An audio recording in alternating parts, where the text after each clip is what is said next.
Hello guys, আমি প্রিয়াঙ্কা। আপনারা সবাই কেমন আছেন? আমিও বেশ ভালোই আছি। তো আজকে ছিল এক আঙ্কেল আন্টিদের বাড়িতে পুজোর নেমন্তন্ন, তাই জন্য ঝটপট রেডি হয়ে সেখানেই চলে এসেছিলাম। আর এসে দেখি কত সুন্দর সাজিয়েছে।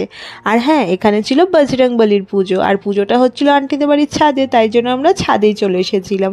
আর এসে দেখি এখানে অনেক লোকজন, আর পুজোটা কিন্তু বেশ ভালোভাবে হচ্ছিল। আর ঠাকুরটাকে কত সুন্দর লাগছে, তাই না?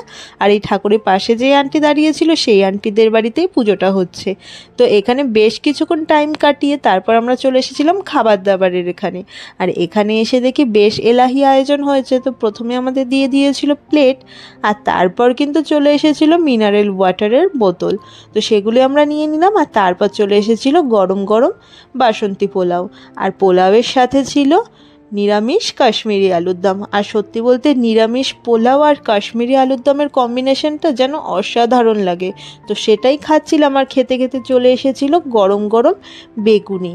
তো গরম গরম বেগুনিতে কামড় বসিয়ে জাস্ট অমৃত মনে হলো।